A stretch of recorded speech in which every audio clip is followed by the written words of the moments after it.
ലോകി ഞാനിന്നോട്ടം തികച്ചോ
കർത്താവിന്റെ വിലയേറിയ നാമത്തിന് മഹത്വം ഉണ്ടാകട്ടെ.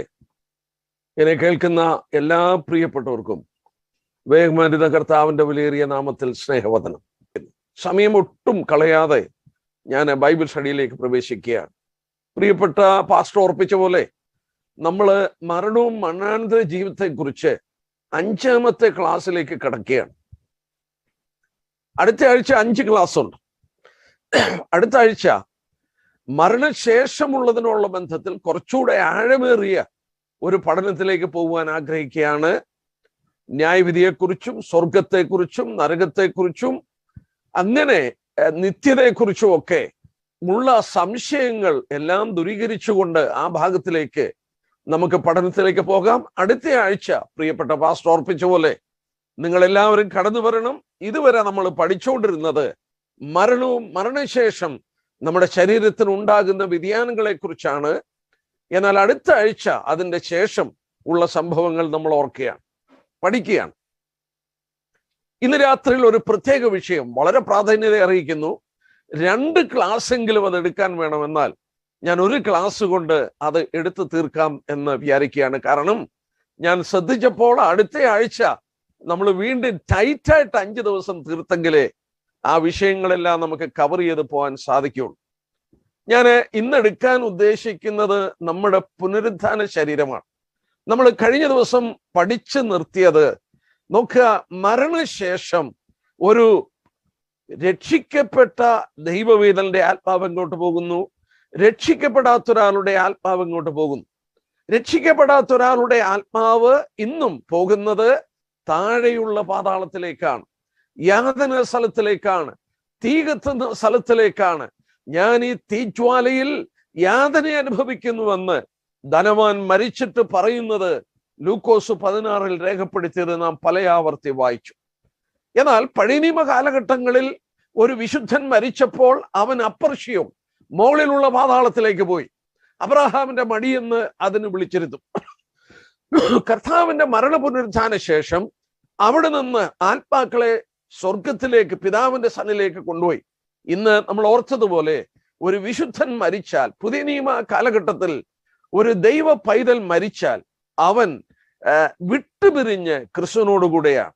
To be absent from body and to be present with the Lord. ആ നിമിഷത്തിൽ തന്നെ കർത്താവിന്റെ അടുക്കലേക്ക് അവൻ പോകും. പിതാവിന്റെ വലത്തുഭാഗത്തായിരിക്കുന്ന കർത്താവിന്റെ അടുക്കലേക്ക് പോകും. എത്ര അനുഗ്രഹിക്കപ്പെട്ട ഒരു അവസ്ഥയാണ്, എത്ര വലിയ ഒരു വെളിപ്പാടാണ്. എന്നാൽ നമ്മൾ പഠിച്ചു നിർത്തിയത് മരണശേഷം ഒരു ന്യായവിധി ഉണ്ടെന്നുള്ളത് തീർത്തും വചനം ഓർപ്പിക്കുന്നു. ആധാരമായി എബ്രായർ 9:27 നമ്മൾ വായിച്ചു. അവിടെ ഒരിക്കൽ മരണം, പിന്നീട് ന്യായവിധിയാണ്. ഈ ന്യായവിധി നടക്കുന്നത് ശരീരത്തിൽ തന്നെയാണ്. അതായത് രക്ഷിക്കപ്പെട്ടൊരു വ്യക്തിയാണെങ്കിലും രക്ഷിക്കപ്പെടാത്തൊരു വ്യക്തിയാണെങ്കിലും ന്യായവിധി നടക്കുന്നത് പുനരുത്ഥാന ശേഷം മാത്രമേ ഉള്ളൂ. ശരീരത്തിൽ ഇരിക്കുമ്പോഴാണ് അവൻ പാപം ചെയ്തത്. ആ ശരീരത്തിലാണ് ദൈവം അവനോട് ന്യായവിധി നടത്തുന്നത്. നമ്മൾ ഇതുവരെ കണ്ടത് ആ പുനരുത്ഥാനം പ്രാപിക്കുന്നത് വരെ ആത്മാക്കൾ എവിടെയാണ്, ശരീരം എവിടെയാണ്? ശരീരം മണ്ണിനെ ഏൽപ്പിച്ചു കൊടുക്കുകയാണ്. എന്നാൽ ഈ മണ്ണിനെ ഏൽപ്പിച്ചു കൊടുത്ത ശരീരങ്ങൾ വീണ്ടും പുനരുത്ഥാനം പ്രാപിക്കുമോ? നമ്മൾ ആ വിഷയത്തിലേക്ക് കിടക്കുകയാണ്. The resurrection of the body വളരെ പ്രാധാന്യതയുള്ള ഒരു വിഷയം. ഞാൻ ഓർപ്പിച്ചതുപോലെ 2 ക്ലാസ്സുകളിലൂടെ പഠിക്കാൻ കഴിയുന്ന വിപുലമായ ഒരു വിഷയമാണ്. എന്നാൽ ഞാൻ വിഷയത്തിലേക്ക് കിടക്കുകയാണ്, ഒട്ടും സമയം കളയാതെ. ലൈഫ് ആഫ്റ്റർ ഡെത്ത്, മറ്റു വിധത്തിൽ പറഞ്ഞാൽ മരണശേഷമുള്ള ജീവിതത്തെക്കുറിച്ചും മനുഷ്യന്റെ ആഫ്റ്റർ ലൈഫിനെ കുറിച്ച് നമ്മൾ ശ്രദ്ധിച്ചു നോക്കിയാൽ ലോകത്തിൽ ഒരു യൂണിവേഴ്സൽ, ആഗോളമായിട്ടുള്ള മനുഷ്യന്റെ ഹൃദയത്തിലുള്ള ഒരു ചിന്തയാണ്. മനുഷ്യന്റെ ഹൃദയത്തിൽ ആഗോളമായി നമ്മളൊരു അല്പം ഒന്ന് കണ്ണോടിച്ചു നോക്കിയാൽ ഈ വസ്തുത നമുക്ക് കാണാനായിട്ട് സാധിക്കുന്നു. ഞാൻ ആ വിഷയം പഠിക്കുന്നത് കൊണ്ട് ഞാനൊന്ന് കണ്ണോടിച്ചു നോക്കി. ഈജിപ്റ്റ് പുരാതന സാമ്രാജ്യങ്ങളിൽ അതിപ്രധാനമായ ഒരു സാമ്രാജ്യമായിരുന്നു ഈജിപ്റ്റ്. ഈജിപ്ഷ്യൻസ് മരണാനന്തര ജീവിതത്തെക്കുറിച്ച് വളരെ പഠനം നടത്തിയതും അവരുടെ ബുക്ക് തന്നെ, അവരുടെ ഹോളി ബുക്ക് തന്നെ മരണത്തോടുള്ള ബന്ധത്തിൽ രേഖപ്പെടുത്തിയിരിക്കുന്ന ബുക്കാണ്. മരണാനന്തര ജീവിതത്തെക്കുറിച്ച് വളരെ പഠനം നടത്തിയ ഒരു സമൂഹമാണ് ഈജിപ്ഷ്യൻസ്. അവരുടെ ചിന്താഗതികളൊക്കെ വൈകൃതമാണെങ്കിലും ഈജിപ്റ്റ് സന്ദർശിച്ചവര്, അവരുടെ മ്യൂസിയം സന്ദർശിച്ചവർക്ക് ഇതറിയാം. വളരെ സിമ്പിളായിട്ട് ഞാൻ പറയട്ടെ, ഈജിപ്തിൽ കടന്നു ചെന്നാൽ നമ്മൾ ഓർക്കണം, എത്രയോ പുരാതനമായ ഒരു സാമ്രാജ്യം. ആ സാമ്രാജ്യത്തിൽ നമ്മൾ കടന്നു ചെന്നാൽ അവിടെ കാണുന്ന പിരമിഡുകൾ മരണാനന്തര ജീവിതത്തിൽ അവരുടെ രാജാക്കന്മാർ, അവരുടെ ചക്രവർത്തിമാർക്ക് സുരക്ഷിതമായ രണ്ടാമത്തെ ജീവിതത്തിലേക്ക് പ്രവേശിക്കാൻ ക്രമീകരണങ്ങൾ ചെയ്തു കൊടുത്തൊരു ശവകുടീരമാണ് പിരമിഡ്. പിരമിഡിന്റെ ഉള്ളിൽ നിന്നെടുത്ത സാധനങ്ങൾ ശ്രദ്ധിച്ചാൽ ഈ ചക്രവർത്തിമാർക്ക് അടുത്ത ജീവിതത്തിൽ അവർ ക്ഷേമത്തോടെ ജീവിക്കണം. അവരുടെ വിശ്വാസം അനുസരിച്ച് അവരുടെ ചക്രവർത്തിമാർ രണ്ടാമത്തെ മരണശേഷം ഉള്ള ജീവിതത്തിൽ വളരെ വളരെ അനുഗ്രഹിക്കപ്പെട്ട വിധത്തിൽ അവർ കടന്നു പോകില്ലെങ്കിൽ അവരുടെ രാജ്യത്തിന് നാശമുണ്ടാകും. അതുകൊണ്ട് അവരുടെ രാഷ്ട്രത്തിന്റെ അധ്വാനമായിരുന്നു അവരെ വളരെ എലാബറേറ്റ് ആയിട്ട് അടക്കി അവരെ അയക്കുക. ഉദാഹരണമായിട്ട് ലോക അത്ഭുതങ്ങളിൽ ഒരെണ്ണമാണ് ഗീസ പിരമിഡ്. ആ പിരമിഡിന്റെ ചുവട് 13 ഏക്കറുണ്ട്. 13 ഏക്കറാണ്. ഞാൻ പല സന്ദർഭത്തിൽ അവിടെ പോയിട്ടുണ്ട്. 1,00,000 ആളുകൾ 30 വർഷം പണിയെടുത്തിട്ടാണ് ഗീസ പിരമിഡ് തീർത്തത്. ഈ പിരമിഡിന്റെ ഉള്ളിൽ നിന്നെടുത്ത ശവകുടീരങ്ങൾ, ശവമടക്കിയ, മറ്റൊരു വിധത്തിൽ പറഞ്ഞാൽ ഇവരെ മമ്മികളാക്കി അടക്കിയ ശവപ്പെട്ടികളൊക്കെ ഇന്നും ഈജിപ്ഷ്യൻ മ്യൂസിയത്തിലുണ്ട്. ഞാൻ അതിന്റെ വിശദീകരണത്തിൽ പോകുകയല്ലെങ്കിലും ഒരു ശവപ്പെട്ടി ഞാൻ കണ്ടു. 110 കിലോഗ്രാം സ്വർണമാണ്. 1 കോഫിൻ. ഈ ഈജിപ്ഷ്യൻ ഈ ഫറവോനെ അടക്കിയ ഒരു പെട്ടി 110 കിലോഗ്രാം ഗോൾഡാണ്. എന്നാൽ എനിക്ക് രസകരമായി തോന്നിയത് അവിടെ മമ്മിമാരെ കാണാൻ വെച്ചിട്ടുണ്ട്. നമ്മുടെ ഉണക്കമീനെ പോലെ ഈ ശരീരം മൊത്തത്തിൽ അവര് ഭയങ്കരമായ സയന്റിഫിക്കലി പ്രവർത്തിച്ച് അത് വെറും മമ്മികളാക്കി, എല്ലാം കൂടെ വന്നാൽ ഇത്രയും കാണും ഒരു ശരീരം. അത് ഉണക്കമീൻ പോലെ ആക്കി തീർക്കും.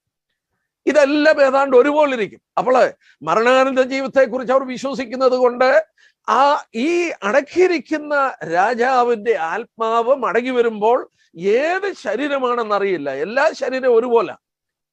അതുകൊണ്ട് എന്താ അവർ ചെയ്തതെന്നറിയാമോ?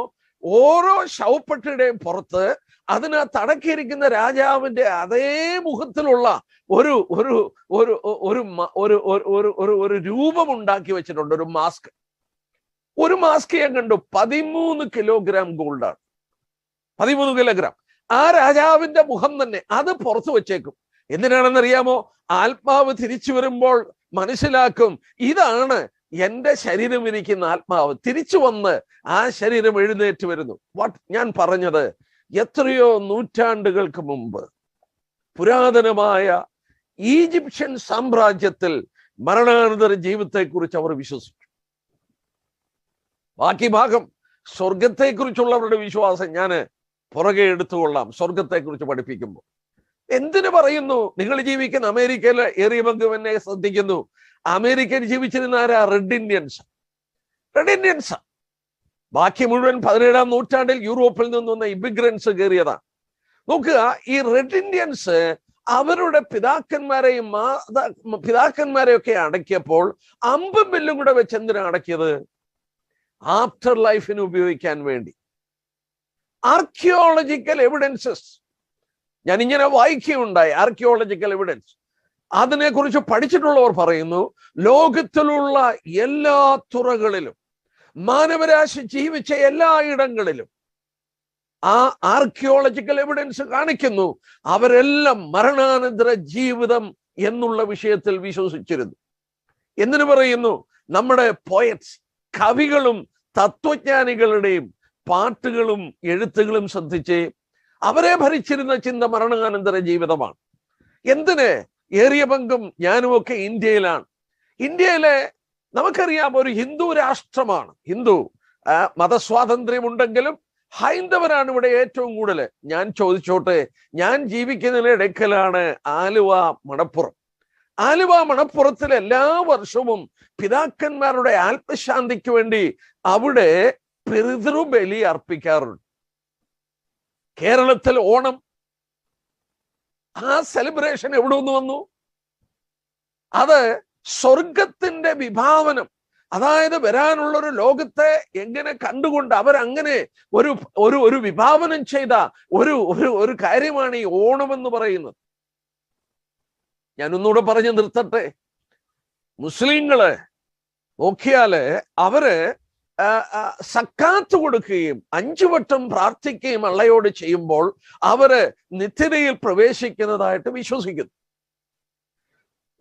ഒരു കാര്യം കൂടെ പറയാതിരുന്നാ തെറ്റാ. നിങ്ങൾ ബോംബെയിൽ പോയാൽ ഫാർസികളെ കാണാം. ഫാർസികൾ, ഈ ഭക്തന്മാരായ ഫാർസീസിനെ ശ്രദ്ധിച്ചാൽ അവരുടെ മുഖം ഇന്ന് ഈ കൊറോണയ്ക്ക് നമ്മൾ വെച്ചിരിക്കുന്ന മാസ്ക് പോലെ ഒരു തുണി കൊണ്ട് കെട്ടിയിട്ടുണ്ട് അവരെ വായ്. ഇതെന്തിനാണെന്ന് ഏറിയ പങ്ക് ആളുകൾക്കും അറിയില്ല. പക്ഷേ അവരുടെ വിശ്വാസം അനുസരിച്ച് അവരുടെ പൂർവ്വപിതാക്കന്മാർ ചിലപ്പോൾ പ്രാണികളായിട്ടും ഈച്ചയായിട്ടും അവരുടെ അടുക്കൽ വരുമ്പോൾ അറിയാതെ വാതുറന്ന് അവരുടെ പൂർവ്വപിതാക്കന്മാരെ വിഴുകി പോകാതിരിക്കാനായി മുഖം തുണി കൊണ്ട് കെട്ടിയിരിക്കുന്നു. ഞാൻ എന്തിനാ അത് ഉറപ്പിച്ചത്? A universal instinct. ആഗോളമായി ഈ മരണത്തിന് അപ്പുറത്തുള്ള ഒരു ജീവിതത്തെ കുറിച്ച് ഒരു ഇൻസ്റ്റിങ്ക്റ്റ്, ഒരു ഉൾക്കാഴ്ച എല്ലാ മനുഷ്യന്റെ ഹൃദയത്തിൽ കാണാൻ കഴിയും. ഒരു ദൈവഭക്തൻ പറഞ്ഞ പോലെ it is A genetical makeup. മനുഷ്യനെ സൃഷ്ടിച്ചപ്പോൾ ദൈവത്തിന്റെ ഉള്ളിൽ അത് കൊടുത്തതാണ്. എന്നാൽ ഈ മരണാനന്തര ജീവിതത്തോടുള്ള ബന്ധത്തിൽ വളരെ വൈകൃതമായ അനുഭവങ്ങളാണ് ഉള്ളത്. വളരെ വൈകൃതമായ അനുഭവം. നമ്മുടെ കർത്താവ് ജീവിച്ചിരുന്ന കാലം, ആ കാലത്തെക്കുറിച്ച് വേദപുസ്തകത്തിൽ നിന്ന് നമുക്ക് വളരെയധികം നമുക്ക് അവിടെ നിന്നാണ് വെളിച്ചം കിട്ടുന്നത്. ചരിത്രവും നമ്മളെ പഠിപ്പിക്കുന്നുണ്ട്. ഞാനിങ്ങനെ ഈ വിഷയം പഠിക്കുമ്പോൾ ഞാൻ കടന്നുപോയപ്പോൾ ഞാൻ ശ്രദ്ധിച്ചൊരു കാര്യമാണ്, കർത്താവ് ജീവിച്ചിരിക്കുന്ന കാലത്ത് തന്നെ മരണാനന്തര ജീവിതത്തെക്കുറിച്ച് വലിയ വാദകോലാഹലമാണ്. വലിയ വാദകോലാഹലമാണ്. നിങ്ങള് സദൂക്യരെന്ന് പറയുന്ന സദൂസീസ്, അവര് പറയുന്ന പുനരുദ്ധാനവുമില്ല, മരണാനന്തര ജീവിതവുമില്ല, ദൂതന്മാരില്ല. അവര് കർത്താവായ യേശുക്രിസ്തുവിനെ പല വിധത്തിൽ ട്രാപ്പ് ചെയ്യാൻ ശ്രമിച്ചവരാണ് ഈ സദൂക്യർ. മറ്റൊരു കൂട്ടരെ കുറിച്ച് വായിക്കുന്നുണ്ട്, എപ്പിക്യൂരിയൻസ്. എപ്പിക്യൂരിയൻസ് ആരാ? ഈ സദൂക്യരെ പോലെ തന്നെയുള്ള പുറജാതികളാണ്, Gentiles. Epicureans were Gentiles who didn't believe in afterlife. Stoics എന്ന് പറയുന്ന ഒരു കൂട്ടരുണ്ട്, സ്റ്റോയിക്സ്. ആരാണ് ഈ സ്റ്റോയിക്സ്? അവരുടെ വിശ്വാസം ഏതാണ്ട് നിർവാണ എന്ന് പറയുന്ന ഒരു വിശ്വാസമാണ്. എന്ന് പറഞ്ഞാൽ ദേ ബിലീവ് ആഫ്റ്റർ ലൈഫ് എന്ന് പറഞ്ഞാൽ അതെല്ലാം കൂടെ ചെന്ന് ദൈവത്തിൽ ചെന്ന് ലയിക്കുകയാണ്, അവസാനിക്കുകയാണ്.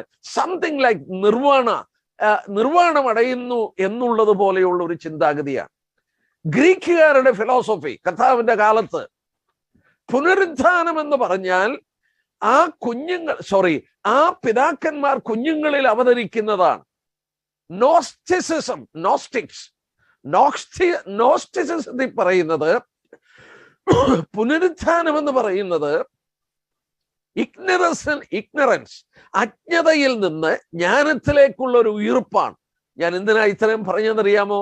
നമ്മുടെ കർത്താവ് ജീവിച്ചിരുന്ന കാലത്ത് തന്നെ സദൂക്യര്, Epicureans, stoics, Greeks philosophy, Gnosticism, ഇങ്ങനെ എത്ര വ്യത്യസ്തമായ ചിന്താഗതിയാണ് മരണാനന്തര ജീവിതത്തോടുള്ള ബന്ധത്തിൽ ഉണ്ടായിരുന്നത്. മരണശേഷം ഒരു ജീവിതമുണ്ടോ? ബുദ്ധമതക്കാരെ കുറിച്ച് നിങ്ങൾ പഠിച്ചാൽ ബുദ്ധമതക്കാര് പറയുന്നു അവസാനം എല്ലാം കൂടെ ചെന്ന് ദൈവത്തിൽ ലയിക്കുകയാണ്, നിർവ്വാണ അടയുന്നു. ഹൈന്ദവരുടെ വിശ്വാസം അനുസരിച്ച് പുനർജന്മമാണ്, വീണ്ടും വീണ്ടും ജനിക്കുകയാണ്, അവസാനമേ ദൈവത്തിൽ ചെന്ന് ലയിക്കുകയുള്ളൂ. എന്തിനാ ഞാൻ ഇത്രയും ഓർപ്പിച്ചത്? ക്രിസ്ത്യാനിറ്റിയുടെ വിശ്വാസം എന്താണ്? ക്രിസ്തീയ മതത്തിന്റെ വിശ്വാസം ഈ ശരീരം വീണ്ടും പുനരുത്ഥാനം പ്രാപിച്ചു വരുമെന്നുള്ളതാണ്. മനുഷ്യന് വിശ്വസിക്കാൻ ബുദ്ധിമുട്ടാണ്. നമുക്ക് ആ ഭാഗം പിന്നീട് ചിന്തിക്കാം. എന്നാൽ എന്തുകൊണ്ടാണ് ശരീരം വീണ്ടും പുനരുത്ഥാനം പ്രാപിക്കുമെന്ന് നമ്മൾ പറയുന്നത്? ഞാൻ 1-2 വാക്യം ഒന്ന് വായിച്ചോട്ടെ. ഞാൻ ഇങ്ങനെ പറയട്ടെ. നമ്മള് എബ്രായർ 9:27 വായിച്ചു, ഒരിക്കൽ മരണം, പിന്നെ ന്യായവിധി മനുഷ്യർക്ക് നിയമിച്ചിരിക്കുകയാണ്. So death is a normal procedure of life. ദൈവം നിയമിച്ച മരണം സ്വാഭാവികമാണ്, എല്ലാവരും മരിക്കും. എന്നാൽ പുനരുത്ഥാനം എന്ന് പറയുന്നത് സൂപ്പർ നാച്ചുറൽ വർക്കാണ്, ദൈവത്തിന്റെ പ്രവൃത്തിയാണ്. മനുഷ്യന് മരിക്കാൻ കഴിയും, ആത്മഹത്യ ചെയ്യാൻ കഴിയും, ജീവൻ എടുത്തു കളയാൻ കഴിയും. പക്ഷേ ആ ജീവനെ മടക്കിക്കൊണ്ടുവരാൻ ഭൂമിയിൽ ഒരു മനുഷ്യനും സാധിക്കുകയില്ല. അത് ഒരു സൂപ്പർ നാച്ചുറൽ പ്രവൃത്തിയാണ്. അപ്പൊ പുനരുത്ഥാനം എന്ന് പറയുന്നത് സൂപ്പർ നാച്ചുറൽ ആണ്. നമ്മളൊന്ന് ആലോചിച്ച് നോക്കിയേ. ദ്രവിച്ചുപോയ മണ്ണിനോട് ചേർത്ത ശരീരങ്ങൾ വീണ്ടും മടങ്ങി വരിക എന്ന് പറഞ്ഞാൽ ദൈവത്താൽ അല്ലാതെ അതിന് സാധ്യമല്ല. അതുകൊണ്ടാണ് താത്വികമായി ചിന്തിക്കുമ്പോൾ മനുഷ്യനത് ചിന്തിക്കാൻ ബുദ്ധിമുട്ടാണ്. മനുഷ്യൻ വീണ്ടും വീണ്ടും ജീവിക്കുമെന്നുള്ളത് മനുഷ്യന് ചിന്തിക്കാനായിട്ട് ബുദ്ധിമുട്ടാണ്. പക്ഷേ ഞാനൊരു കാര്യം ഓർപ്പിച്ചോട്ടെ, ബൈബിള് വെളിപ്പെടുത്തുന്നു നമ്മുടെ മർച്ച ശരീരങ്ങൾ വീണ്ടും ജീവിക്കും, നമ്മുടെ ദ്രവിച്ചുപോയ ശരീരങ്ങൾ വീണ്ടും ജീവിക്കും. അതിന്റെ പ്രാധാന്യതയും എന്തുകൊണ്ട് നമ്മളത് വിശ്വസിക്കുന്നു എന്നുള്ളത് ഞാൻ ചൂണ്ടിക്കാണിക്കാം. വീണ്ടും ഞാൻ ഓർപ്പിച്ച പോലെ മരണം സ്വാഭാവികമാണ്, മരണാനന്തര ജീവിതം അത് സൂപ്പർ നാച്ചുറൽ ആണ്, അത് അലൗകികമാണ്, അത് ദൈവത്തിന് മാത്രമേ ചെയ്യാൻ കഴിയുള്ളൂ. മനുഷ്യന് ആകെ ചെയ്യാൻ കഴിയുന്നത് ഈ മരിച്ച ശരീരങ്ങളുടെ പുറത്ത് വലിയ സൗധങ്ങളും മറ്റും പണിയാൻ കഴിയും. പ്രിയപ്പെട്ട നിങ്ങളോട് ഞാൻ ചോദിക്കട്ടെ, ലോകത്തിലെ പുരാതന അത്ഭുതങ്ങളിൽ 3 അത്ഭുതത്തിന്റെ പേര് ഞാൻ പറയാം. ഒന്ന് മൗസോളിയം. മൗസോളിയം എന്ന് പറയുന്നത് ഒരു ശവകുടീരത്തിന്റെ മുകളിൽ, അതായത് മൗസലസ് എന്ന് പറയുന്ന രാജാവിന്റെ മുകളിൽ പണിത എലാബറേറ്റ് ആയിട്ട് പണിതിരിക്കുന്ന ഒരു ശവകുടീരമാണ് mausoleum. That is one of the ancient wonders. പുരാതന അത്ഭുതങ്ങളിൽ ഒന്നാണ്. 2, നമ്മുടെ ഇന്ത്യയിൽ നമ്മൾ ഓർത്തെ താജ്മഹൽ, മുംതാസിന്റെ ശവകുടീരത്തിന് മുകളിൽ പണിത ഒന്നാണ് താജ്മഹൽ. അത് ലോകത്തിലെ പുരാതന അത്ഭുതങ്ങളിൽ ഒന്നാണ്. വീണ്ടും ഞാൻ ഓർപ്പിക്കട്ടെ, ഈജിപ്തിൽ നമ്മൾ ചിന്തിച്ച പിരമിഡുകൾ, 1,00,000 പേരൊക്കെ 30 വർഷം പണിതുയർത്തിയ ഗീസ പിരമിഡൊക്കെ, that is another burial place. ഫറോമാരെ അടക്കിയ മറ്റൊരു സ്ഥലമാണ്. ഞാൻ പറയട്ടെ, മനുഷ്യന് എലാബറേറ്റ് ആയിട്ട് മൗസോലിയവും താജ്മഹാളും അതുപോലെ തന്നെ മനുഷ്യന് പിരമിഡുകളൊക്കെ പണിയാൻ കഴിയും. ദൈവം ഇത് ഞാൻ വായിച്ചപ്പോൾ, എല്ലാവരും ഒന്ന് കേൾക്കണം വിശ്വാസികൾ, ഇങ്ങനെ ശവകുടീരത്തിന്റെ മേൽ എലാബറേറ്റ് ആയിട്ടുള്ള ഒരു ഒരു ഒരു ശവകുടീരം പണിതിരിക്കുന്ന ഒരു വ്യക്തിയായിരുന്നു സപ്ന. സപ്ന ആരാണ്? സപ്ന എന്ന് പറയുന്ന വ്യക്തി, അദ്ദേഹം ഒരു എലാബറേറ്റ് ആയിട്ടുള്ള ഒരു ശവകുടീരം പണിതിരിക്കുകയാണ്. അദ്ദേഹം ഹിസ്കിയ രാജാവിന്റെ ഭണ്ഡാര വിചാരകനും അദ്ദേഹത്തിന്റെ ഭവനത്തിന്റെ റൂളറുമാണ്. അദ്ദേഹം മലയുടെ മുകളിൽ, ആ കാലത്തിലെ ഏറ്റവും വലിയ രാജാക്കന്മാരൊക്കെ അടക്കുന്നത് മലമുകളിലുള്ള കല്ലറയിൽ, പാറയിൽ വെട്ടിയെടുത്ത, എലാബറേറ്റ് ആയിട്ട് വെട്ടിയെടുത്ത കല്ലറകളാണ്. ഇങ്ങനെ ഈ ശപ്നയും ഒരു എലാബറേറ്റ് ആയിട്ട് ശവം അടക്കുവാൻ വേണ്ടി ഒരു ശവകുടീരം പണിതപ്പോൾ ദൈവം അവനോട് 3 ചോദ്യം ചോദിച്ചു. ഇന്നും അങ്ങനെ ചിലരൊക്കെ വലിയ ശവകുടീരങ്ങളൊക്കെ പണിയാൻ ശ്രമിക്കുമ്പോൾ ഈ ചോദ്യം ഒന്ന് മനസ്സിൽ കടന്നു വരണം. യെശയ്യാ പ്രവചനം 22-ാം അധ്യായത്തിന്റെ 15-ഉം 16-ഉം വാക്യം. അവിടെ ദൈവം ചോദിച്ചു, 15-ാം വാക്യം, സൈന്യങ്ങളുടെ യഹോവയായ കർത്താവ് ഇപ്രകാരം കൽപ്പിക്കുന്നു, നീ ചെന്ന് ഭണ്ഡാരാധിപതിയും രാജധാനി വിചാരകമായ ശെബ്നയെ കണ്ടു പറയാണ്, നീ എന്താകുന്നു ഈ ചെയ്യുന്നത്? അവൻ പാറയിൽ ശവകുടീരം വെട്ടുകയാണ്. നിനക്കിവിടെ ആരുള്ളൂ? ഇവിടെ ഈ കല്ലറ വെട്ടിക്കുന്നത് ആർക്കായിട്ടാണ്? ദൈവം പറഞ്ഞു, നിന്നെ ഒരു പന്ത് പോലെ ഞാൻ എടുത്തെറിഞ്ഞു കളയും. ശെബ്നയുടെ ജീവിതത്തിൽ അത് സംഭവിച്ചു. ദൈവത്തിന് ഇഷ്ടപ്പെട്ടില്ല. അങ്ങനെയുള്ള എലാബറേറ്റ് ആയിട്ടുള്ള പേരിനും മഹത്വത്തിനും വേണ്ടി പണിത കല്ലറകൾ മനുഷ്യന് പടുത്തുയർത്തുവാൻ കഴിയും. എന്റെ പ്രിയപ്പെട്ടവരെ, എന്നാൽ what is a real miracle? Real miracle is emptying the tomb. കല്ലറകളെ ശൂന്യമാക്കുന്നതാണ്. അത് മനുഷ്യന് ചെയ്യാൻ നിവൃത്തിയില്ല. അതാരാ ചെയ്യുന്നത്? അത് സ്വർഗത്തിലെ ദൈവത്തിന് മാത്രമേ കഴിയൂ. സ്വർഗത്തിലെ ദൈവം കല്ലറകളെ എംപ്റ്റിയാക്കും. മറ്റു വിധത്തിൽ പറഞ്ഞാൽ നമ്മുടെ മർത്യ ശരീരങ്ങൾ എഴുന്നേൽക്കും. മരിച്ചുപോയ ശരീരങ്ങൾ വീണ്ടും ജീവിക്കും. ക്രിസ്ത്യാനികൾ എന്താ ഇത്ര ഷുവറായിട്ട് പറയുന്നത്? ഞാനൊരു കാര്യം പറയട്ടെ, നിനക്കൊരു ക്രിസ്ത്യാനിയായി തീരണമെങ്കിൽ ഈ വസ്തുത വിശ്വസിച്ചേ സാധിക്കുള്ളൂ.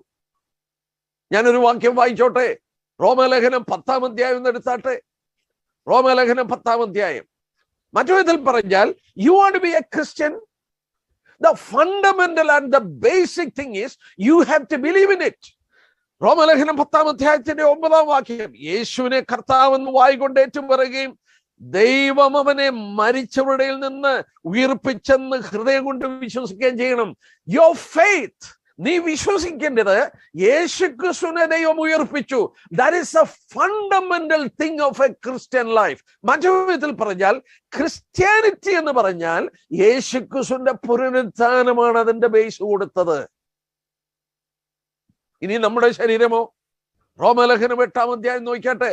ഞാൻ രക്ഷിക്കപ്പെട്ടത് യേശുവിന്റെ പാപത്തിന് മരിച്ചെന്നും യേശുവിനെ പിതാവായ ദൈവം മരിച്ചവരിൽ നിന്ന് ഉയർപ്പിച്ചെന്നും ഞാൻ 100% വിശ്വസിക്കുന്നു.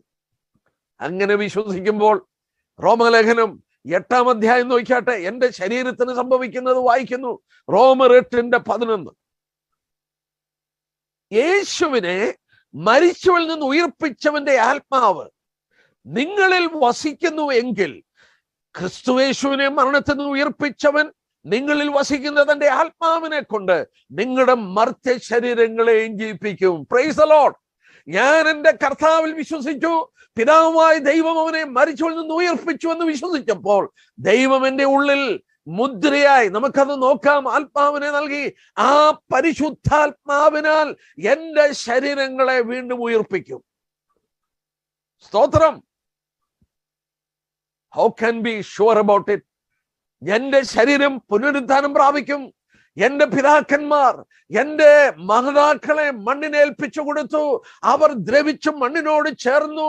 അവരുടെ ശരീരങ്ങളെ വൃക്ഷങ്ങൾ വലിച്ചെടുത്തു. ആ വൃക്ഷഫലങ്ങൾ മറ്റുള്ളവർ ഭക്ഷിച്ചു. അവരും മരിച്ചു. ഇങ്ങനെ ആ പ്രോസസ്സ് നടക്കുകയാണ്. ഈ ശരീരങ്ങൾ വീണ്ടും ജീവിക്കുമോ? Yes brothers. How can be sure? ഒന്നാമത് ഞാൻ പറയട്ടെ, God has honored the body. ദൈവം ശരീരത്തെ ആദരിക്കുന്നു. എൻ്റെ ഈ ശരീരമുണ്ടല്ലോ, ഞാൻ ഒന്ന് പറഞ്ഞോട്ടെ, നമ്മള് ചിന്തിക്കുന്നതിലുപരിയാണത്. ലേവ്യ പുസ്തകം ഒന്ന് എടുത്താട്ടെ. യഹൂദന് ദൈവം ഒരു കൽപ്പന കൊടുത്തു. എന്താ കൽപ്പന എന്ന് നോക്കിയാട്ടെ. ഇന്നുള്ള തലമുറ ഇതൊന്ന് കേൾക്കണം കേട്ടോ, കാരണം ഇന്നൊരു കോമൺ തിങ് ആയി മാറിയിട്ടുണ്ട്. ലേവ്യ പുസ്തകം 19-ാം അധ്യായത്തിന്റെ 28-ാം വാക്യം, മരിച്ചവന് വേണ്ടി ശരീരത്തിൽ മുറിവുണ്ടാക്കരുത്, മെയ്മേൽ പച്ച കുത്തരുത്. ശരീരത്തിൽ മുറിവുണ്ടാക്കരുത്, മരിച്ചവന് വേണ്ടി മുറിവുണ്ടാക്കരുത്, ശരീരത്തിൽ പച്ച കുത്തരുത്, ടാറ്റു കുത്തരുത്. എന്താണ്? ഈ ശരീരം ആരുടേതാണ്? ഈ ശരീരം നിങ്ങളുടേതല്ല, പിന്നെ ആരുടേതാ? 1 കൊരിന്ത്യർ 6:13 എന്താ വായിക്കുന്നത്? 1 കൊരിന്ത്യർ വായിക്കാം. ഈ ശരീരത്തിൽ പച്ച കുത്തരുത്. ഇന്നത്തെ തലമുറയിലെ ചെറുപ്പക്കാർക്ക് സെലിബ്രേറ്റ്സിന് നോക്കുക, ഒരു ഫുട്ബോൾ കളിയൊക്കെ ശ്രദ്ധിക്കുമ്പോൾ, അല്ലെങ്കിൽ അതൊക്കെ നമ്മൾ ശ്രദ്ധിക്കുമ്പോൾ എത്ര വൈകൃതമായിട്ടാണ് ആ ശരീരത്തിൽ മുഴുവൻ പച്ച കുത്തിയിരിക്കുന്നത്. എന്തെല്ലാം കാണിക്കൂട്ടുകയാണ്. ദൈവജനത്തിൽ വളരെ വ്യക്തമായി പറയുന്നു, നിന്റെ ശരീരത്തിൽ പച്ച കുത്തരുത്. എന്തിനു വേണ്ടി? ഈ ശരീരം. 1 കൊരിന്ത്യർ 6-ാം അധ്യായം നോക്കിയാട്ടെ. 1 കൊരിന്ത്യർ 6-ാം അധ്യായം അതിന്റെ 13-ാം വാക്യം നോക്കിയാട്ടെ. 1 കൊരിന്ത്യർ 6:13. ശരീരമോ, അതിന്റെ അവസാന ഭാഗം, ശരീരമോ ദുർനടപ്പിനല്ല കർത്താവിനാണ്. ശരീരം ആർക്കുള്ളതാണ്? കർത്താവിനുള്ളതാണ്. നിങ്ങളെ വിലയ്ക്ക് വാങ്ങിയിരിക്കുകയാണ്. നിങ്ങൾക്കുള്ളവരല്ല, നിങ്ങളുടെ ആത്മാവിനെ മാത്രമല്ല. എന്നെ കേൾക്കുന്ന പ്രിയപ്പെട്ടവരെ, your body is also brought by the lord. ഈ ശരീരം ആരുടേതാണ്? കർത്താവിന്റെ വകയാണ്. എന്റെ ശരീരം എന്റെ കർത്താവിന്റെ വകയാണ്. ഈ ശരീരത്തിന് വിലയുണ്ട്. ഈ ശരീരം വൈകൃതമാക്കരുത്. ഈ ശരീരത്തിൽ പച്ച കുത്തരുത്. ഞാൻ സൂക്ഷിപ്പാൻ കടംപെട്ടവരാണ്. ഈ ശരീരത്തിന് വളരെ വില കൊടുത്തു, ദൈവം കൊടുത്തു. അതുകൊണ്ടാണ് ഫിലിപ്പ് ലേഖനം 2-ാം അധ്യായത്തിൽ കടന്നു വരുമ്പോൾ, നമുക്ക് വേണേ ഒന്ന് വായിക്കാൻ, നമുക്കറിയാം, കാണാവതറിയാവുന്ന വാക്യമാണ്. ഫിലിപ്പ് ലേഖനം 2-ാം അധ്യായത്തിൽ നമ്മൾ നോക്കിയാട്ടെ, അതിന് 5 തൊട്ടുള്ള വാക്യമാണ്. ക്രിസ്തുവിലുള്ള ഭാവം തന്നെ നിങ്ങളിലും ഉണ്ടായിരിക്കട്ടെ. അവൻ ദൈവരൂപത്തിലിരിക്കെ ദൈവത്തോടുള്ള സമത്വം മുറുകെ പിടിച്ചോളെന്ന് വിചാരിക്കാതെ ദാസരൂപം എടുത്തു. അടുത്ത നോക്കിയാട്ടെ, മനുഷ്യ സാദൃശ്യത്തിലായി തന്നെത്താൻ ഒഴിച്ചു, വേഷത്തിൽ മനുഷ്യനായി വിളങ്ങി. ബ്രദേഴ്സ്, മനുഷ്യ സാദൃശ്യത്തിലായി മനുഷ്യനായി വിളങ്ങി. എന്തിനാണ് കർത്താവായ യേശു ക്രിസ്തു ഒരു മനുഷ്യന്റെ ശരീരമെടുത്ത് മനുഷ്യ വേഷത്തിൽ വിളങ്ങിയത്? വൈ? ദ ഓണർ, അവൻ ശരീരത്തിന് കൊടുത്ത വിലയത് കാണിക്കുന്നു. മാത്രമല്ല 1 കൊരിന്ത്യർ 6-ാം അധ്യായത്തിന്റെ 19-ാം വാക്യം, ഈ മനുഷ്യ ശരീരമാണ് ദൈവത്തിന്റെ മന്ദിരമാക്കി തീർത്തത്. ദൈവത്തിന്റെ മന്ദിരം വിശുദ്ധമാണ്. ഈ ശരീരം വിശുദ്ധമാണ്.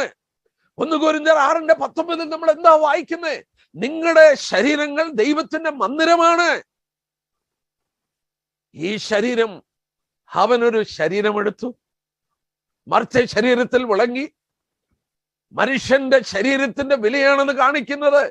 സ്വർഗത്തിൽ നിന്ന് ദൈവത്തിന്റെ പുത്രൻ മനുഷ്യരൂപമെടുത്ത് മനുഷ്യ സാദൃശ്യത്തിൽ വിളങ്ങണമെങ്കിൽ ആ മനുഷ്യ ശരീരത്തിന് അവൻ കൊടുത്ത വില കാണിക്കുന്നു. മാത്രമല്ല, നമ്മളെ വിലയ്ക്ക് വാങ്ങിയപ്പോൾ ശരീരം കർത്താവിനുള്ളതാണെന്ന് പറയുന്നു. This body belongs to the Lord. ഈ ശരീരം ദൈവത്തിന്റെ മന്ദിരമാക്കി മാറ്റി. ഈ ശരീരം വൈകൃതമാക്കാൻ പാടില്ല. ഈ ശരീരം മരിച്ചവർക്ക് വേണ്ടി മുറിവുണ്ടാക്കുകയോ ഈ ശരീരത്തിൽ പച്ചകുത്തുകയോ ചെയ്യാൻ പാടില്ല. ഇനി നമുക്ക് നോക്കാം, ഈ ശരീരമാണോ ഇനി ഉയർക്കുന്നത്? നോക്കാം. 2 കൊരിന്ത്യർ 5:5 നോക്കിയാട്ടെ. 2 Corinthians 5:5 1 തൊട്ടുള്ള വാക്യം നോക്കിയാൽ, കൂടാരമായി ഞങ്ങളുടെ ഭൗമഭവനം അഴിഞ്ഞു പോകുന്നു. ശരീരം മരിക്കുന്നതിനുള്ള ബന്ധത്തിൽ പൗലോസ് പറയുകയാണ്. എന്നാൽ 5-ാം വാക്യത്തിൽ വരുമ്പോൾ, ഈ കൂടാരത്തിൽ ഭാരപ്പെട്ട് ഞെരുങ്ങുകയാണ്. അതിനെ ഞങ്ങൾക്കൊരുക്കിയത് ആത്മാവിനെ അച്ചാരമായി തന്നിരിക്കുന്ന ദൈവം തന്നെ. ആത്മാവിനെ അച്ചാരമായി നൽകി. എന്തിനു വേണ്ടിയാ? പൗലോസ് കൂടെ പറയുന്നത് ശരീരത്തെ കുറിച്ചാണ്. മരിച്ചിട്ട് ഞങ്ങൾക്കൊരു ഒരു ഒരു ഒരു നിത്യഭവനമുണ്ട്. ആ ഭവനത്തെ കുറിച്ചാണ് പൗലോസ് പറയുമ്പോൾ ഞങ്ങൾക്ക് ഇവിടെ നോക്കുക, ആത്മാവിനെ അച്ചാരമായി നൽകി. ഞാൻ ആ ഭാഗം എടുക്കാം, ഒരു വാക്യം കൂടെ വായിച്ചിട്ട്. റോമാലേഖനം 8:23 നോക്കിക്കാട്ടെ. റോമാലേഖനം 8-ാം അധ്യായത്തിന്റെ 23-ാമത്തെ വാക്യം വളരെ ശക്തമായ ഒരു വാക്യം. ആത്മാവെന്ന ആദ്യദാനം ലഭിച്ചിരിക്കുന്ന നാമും നമ്മുടെ ശരീരത്തിന്റെ വീണ്ടെടുപ്പിനായി പുത്രത്വത്തിന് കാത്തുകൊണ്ടുള്ളിൽ ഞരങ്ങുന്നു. Wonderful, praise the Lord. ഇവിടെ നോക്കിയാട്ടെ, ആത്മാവെന്ന ആദ്യദാനം ലഭിച്ചിരിക്കുന്ന നാമും നമ്മുടെ ശരീരത്തിന്റെ വീണ്ടെടുപ്പിന് വേണ്ടി ഞരങ്ങുകയാണ്. ബ്രദേഴ്സ്, എന്താണ് ഈ അച്ചാരം, ഏണസ്റ്റ് എന്നുള്ള വാക്കിന്റെ അർത്ഥം? ഞാനൊരു സ്ഥലം മേടിക്കാൻ വില പറഞ്ഞൊത്തു, ഞാനൊരു കോൺട്രാക്ട് എഴുതി, ആ കോൺട്രാക്ട് എഴുതി ഞാൻ മേടിച്ചു കൊള്ളാം, അതിന്റെ അഡ്വാൻസ് ഞാൻ കൊടുത്തു. ആ അഡ്വാൻസിന് പറയുന്ന പേരാണ് അച്ചാരം, അല്ലെങ്കിൽ ഏണസ്റ്റ് മണി. ദൈവം എന്നിൽ ഒരു പ്രവൃത്തി ആരംഭിച്ചു, എന്റെ വീണ്ടെടുപ്പിന്റെ പ്രവൃത്തി ആരംഭിച്ചു. എന്റെ മർത്യ ശരീരം, മൈ മോർട്ടൽ ബോഡി, ഈ ബോഡി എഴുന്നേൽക്കുമെന്നുള്ളതിന്റെ ഏറ്റവും വലിയ തെളിവ് എന്റെ ഉള്ളിൽ അവൻ തന്നിരിക്കുന്ന അച്ചാരമായി നൽകിയ പരിശുദ്ധാത്മാവാണ്. നിങ്ങളിൽ വസിക്കുന്ന ആത്മാവിനെ കൊണ്ട് നിങ്ങളുടെ മർത്യ ശരീരങ്ങളെയും എഴുന്നേൽപ്പിക്കും. ഓ, എത്ര ഉറപ്പാണ് വിശ്വാസികൾക്ക്, എത്ര ഉറപ്പാണ് വിശ്വാസികൾക്ക് തന്നിരിക്കുന്നത്. എന്റെ സഹോദരന്മാരെ, രണ്ടാമത് ഞാൻ ഓർപ്പിക്കട്ടെ, രണ്ടാമതൊന്ന് ഓർപ്പിക്കട്ടെ. അത് രസകരമായി എനിക്ക് തോന്നി. 2 കൊരിന്ത്യർ എന്ന് എടുത്താട്ടെ. 2 കൊരിന്ത്യർ, അതായത് നമ്മുടെ വിട്ടുപിരിഞ്ഞ് നാം ക്രിസ്തുവിനോടുകൂടെ ആകുകയാണ്. നമ്മളത് വായിച്ചു. 2 കൊരിന്ത്യർ 5-ാം അധ്യായം 2 തൊട്ടുള്ള വാക്യം എല്ലാം ഞാൻ വായിക്കുന്നില്ല. ഇവിടെ വായിക്കുന്നു അതിന്റെ 4-ാം വാക്യം. സോറി, നമുക്ക് 2 തൊട്ട് വായിക്കാം. ഈ കൂടാരത്തിൽ ഞരങ്ങിക്കൊണ്ട് ഞങ്ങൾ നഗ്നരായിട്ടല്ല, ഉടുപ്പുള്ളവരായിരിക്കുന്നുവെങ്കിൽ സ്വർഗീയമായ ഞങ്ങളുടെ പാർപ്പിടം അതിനു മീതെ ധരിപ്പാൻ വാഞ്ചിക്കുന്നു. 4-ാം വാക്യം നോക്കിക്കട്ടെ. ഉരുവാനല്ല, മർത്യമായത് ജീവനാൽ നീങ്ങിപ്പോകേണ്ടതിന് മീതെ ഉടുപ്പാൻ ഇച്ഛിക്കിയാൽ ഞങ്ങൾ ഈ കൂടാരത്തിൽ ഇരിക്കുന്നിടത്തോളം ഭാരപ്പെട്ട് ഞെരുങ്ങുന്നു. അതിനായി ഞങ്ങളെ ഒരുക്കി ആത്മാവിനെ അച്ചാരമായി തന്നിരിക്കുന്ന ദൈവം തന്നെ. എന്താ ഈ വാക്യത്തിന്റെ അർത്ഥം? ഈ വാക്യത്തിന്റെ അർത്ഥം എന്താണ്? എന്റെ ആത്മാവെന്റെ ശരീരത്തിൽ നിന്ന് വിട്ടുപോയി ദൈവത്തിന്റെ അടുക്കലിരിക്കുമ്പോൾ ഇവിടെ വായിക്കുന്നത് എന്താ? ഞങ്ങൾ ഏതാണ്ട് നഗ്നരായിട്ടിരിക്കുക. Can you imagine that? ആത്മാവ് ശരീരത്തിൽ നിന്ന് വിട്ടു കഴിഞ്ഞാൽ ഏതാണ്ട് നഗ്നരായിരിക്കുകയാണ്, നേക്കഡാണ്. എന്താ കാരണം? ശരീരമാണ് ആത്മാവിന്റെ കവറിങ്. ഇവിടെ വായിച്ചു കണ്ടോ? പൗലോസ് പറഞ്ഞു കണ്ടോ? പൗലോസും മരണത്തോടുള്ള ബന്ധത്തിൽ ഈ ശരീരം ഉരുവാനല്ല, മർത്യമായത് ജീവനാൽ നീങ്ങിപ്പോകേണ്ടതിന് മീതെ ഉടുപ്പാനിച്ചയ്ക്കയാൽ ഞങ്ങൾ കൂടാരത്തിൽ ഇരിക്കുന്നിടത്തോളം ഭാരപ്പെട്ട് ഞെരുങ്ങുന്നു. എന്നിട്ട് താൻ പറഞ്ഞു നോക്കിയ 4-ാം വാക്യത്തില് മീതെ ഉടുപ്പാനിച്ചയ്ക്കുന്നു. ഞങ്ങൾ ഈ കൂടാരത്തിൽ ഇരിക്കുന്നിടത്തോളം ഭാരപ്പെട്ട് ഞെരുങ്ങുന്നു. അതിന്റെ 2-ാം വാക്യം, ഞരങ്ങിക്കൊണ്ട് നഗ്നരായിട്ടല്ല ഉടുപ്പുള്ളവരായിരിക്കാൻ ഞങ്ങൾ വാഞ്ചിക്കുകയാണ്. എന്റെ സഹോദരന്മാരെ, ശരീരത്തിൽ നിന്ന് ആത്മാവ് വിട്ടുപോയാൽ ഉടുപ്പില്ലാത്തൊരു പ്രത്യേക അനുഭവം. അതുകൊണ്ട് എപ്പോഴും വാഞ്ചിക്കുന്നത് എന്താണെന്നറിയാമോ? ഉടുപ്പ് ധരിക്കണം. എന്റെ ശരീരം എനിക്ക് തിരിച്ചു കിട്ടണം. The crowning climax of redemption is you're going to get back your body.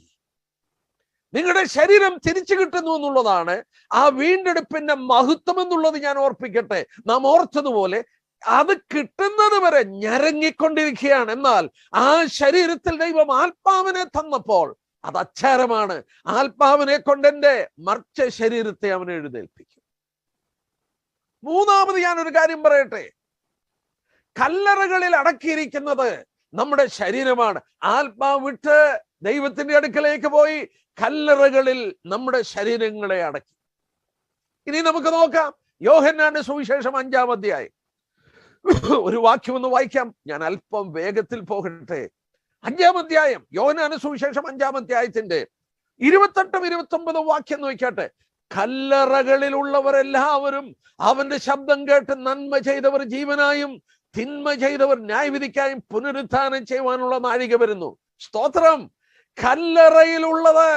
കല്ലറയിലുള്ളവർ അവന്റെ ശബ്ദം കേൾക്കും. അതുകൊണ്ടാണ് കർത്താവ് താൻ ഗംഭീരനാദത്തോടെ ഇറങ്ങി വരും. വലിയൊരു ഷൗട്ടാണ്. എന്താ കാരണം? അമേരിക്ക എന്ന് പറയുന്നത് ഈ ഭൂഗോളത്തിന്റെ മറുഭാഗമാണ്.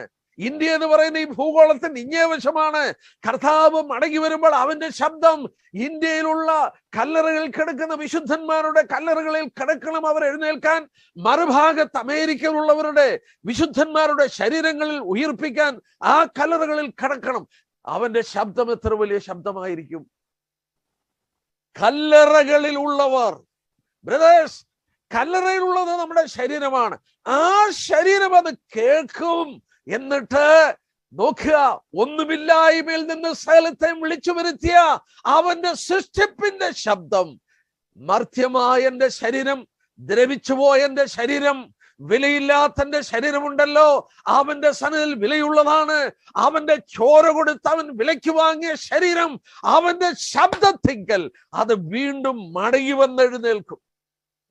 ആ ശരീരം വീണ്ടും എഴുന്നേൽക്കും. എന്നാൽ അത് പറയുമ്പോൾ ഒരു കാര്യം പറയാതിരിക്കാൻ എനിക്ക് നിവൃത്തിയില്ല. ആ ശരീരം ഉയർക്കുമ്പോൾ ആ ഉയർപ്പിനെ കുറിച്ച് അതിന്റെ ഡീറ്റെയിൽ പിന്നെയാണ് നമ്മൾ നോക്കേണ്ടത്. എന്നാൽ ഇവിടെ ഞാനൊരു കാര്യം ഓർപ്പിച്ചോട്ടെ. ഒരു കാര്യം ഓർപ്പിക്കുന്നുണ്ട് കൊലോസ് ലേഖനത്തിൽ. അത്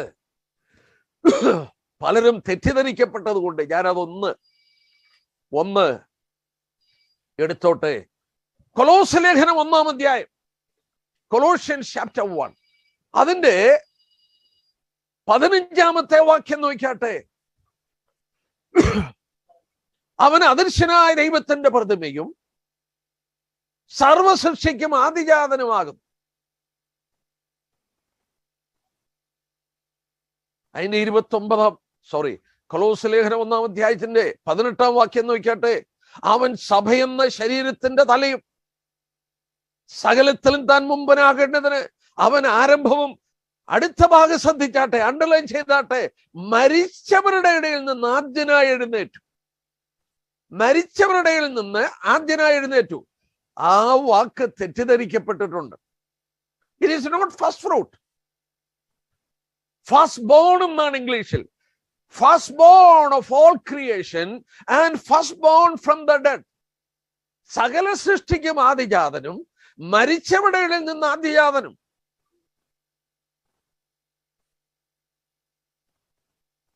റോമർ 8:28-29 അവന്റെ പുത്രന്റെ സ്വരൂപത്തോട് നമ്മളെ അനുരൂപരാക്കുന്നു.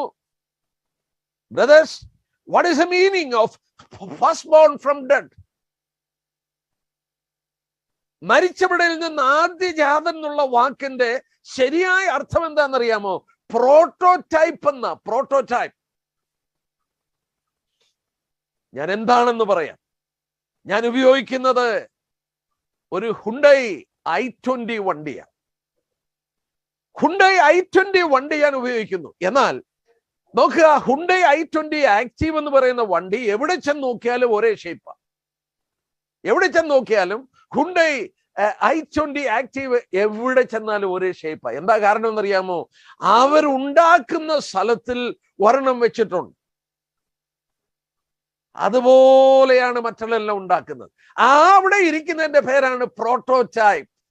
Prototype. That is the exact meaning here. He is the firstborn from dead. Oh, wonderful. He is the prototype. ഇതാ മരിച്ചവരിൽ നിന്ന് ഉയർക്കുന്നവർക്ക് ഒരു പ്രോട്ടോടൈപ്പ് ഇരിക്കുന്നു. Yes, brothers. നിങ്ങൾ എങ്ങനെയിരിക്കും പുനരുത്ഥാനം പ്രാപിക്കുമ്പോൾ? നിങ്ങൾ എങ്ങനെയിരിക്കും? 1 യോഹന്നാൻ 3-ാം അധ്യായം നോക്കിയാട്ടെ. നമ്മുടെ മുന്നിൽ ഒരു പ്രോട്ടോടൈപ്പ് ഉണ്ട്. He is the firstborn from dead. 1 യോഹന്നാൻ 3-ാം അധ്യായം അതിന്റെ 2-3 വാക്യം നോക്കിയാട്ടെ. നാം ഇപ്പോൾ ദൈവമക്കളാകുന്നു, നാം ഇന്നതാകുമെന്ന് ഇതുവരെ പ്രത്യക്ഷമായിട്ടില്ല.